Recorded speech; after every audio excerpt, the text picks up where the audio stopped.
स्वराज्य न्यूज मराठी, माझा हक्क माझं राज्य स्वराज्य।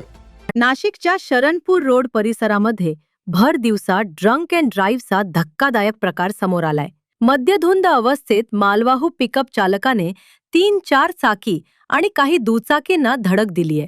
MH15HH 2123 या क्रमांकाची मालवाहू पिकअप राजीव गांधी भवन समोरून जात असताना चालकाने मद्यप्राशन करून वाहन चालवण्याचा आरोप आहे। वाहनावरील नियंत्रण सुटल्याने रस्त्यावरून जात असलेल्या 3-4 चाकी वाहनांना आणि काही दुचाकींना धडक दिलीये।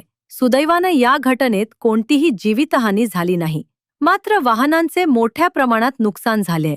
घटनेनंतर जागरूक नागरिकांनी त्या वाहनाचा पाठलाग करून कॅनडा कॉर्नर परिसरामध्ये गाडी अडवून चालकाला खाली उतरवण्यात आले। त्यानंतर 112 आपत्कालीन क्रमांकावर संपर्क साधत पोलिसांना त्याबद्दल माहिती देण्यात आली। सरकारवाडा पोलीस ठाण्याचे कर्मचारी आणि वाहतूक पोलीस घटनास्थळी दाखल झाले असून त्याच्यावर सरकारवाडा पोलीस ठाण्यामध्ये गुन्हा दाखल करण्याची प्रक्रिया सुरू आहे। तर गाडी अतिशय वेगात आणि झिगझॅग पद्धतीने चालवली जात होती।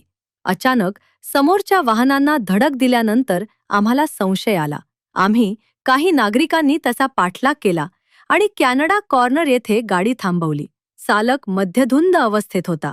वेळेत कारवाई केली नसती तर मोठा अपघात झाला असता, अशी माहिती येथील स्थानिक नागरिक राहुल सांगळे यांनी दिली आहे। मी राहुल सांगळे, मी सिन्नरला असतो। हा जो व्यक्ती आहे खूप पिलेला आहे, खूप नशा केलेली आहे यानं। याच्या अगोदर 2 गाड्या ठोकल्या। आम्ही नगरपालिकेच्या पुढे होतो, पुढच्या सिग्नलला।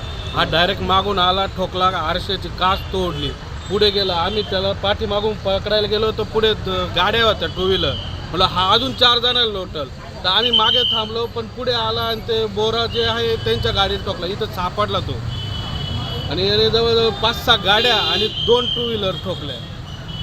सुदैवानं कोणाला लागलं नाही, पण प्रत्येकाच्या गाडीचं नुकसान झालेलं। माझी नेक्सॉन आहे 23BH6678L, तिथं आरसा आणि बाकीचं डॅमेजेस केलेलं आहे। तुमची गाडी आहे का? भर दिवसा झालेल्या या प्रकारामुळे शरणपूर रोड परिसरामध्ये काही काळ तणावाचे वातावरण निर्माण झाले होते। नागरिकांच्या सतर्कतेमुळे मोठी दुर्घटना टळली असली तरी अशा प्रकारांवर कठोर कारवाई करण्याची मागणी होत आहे।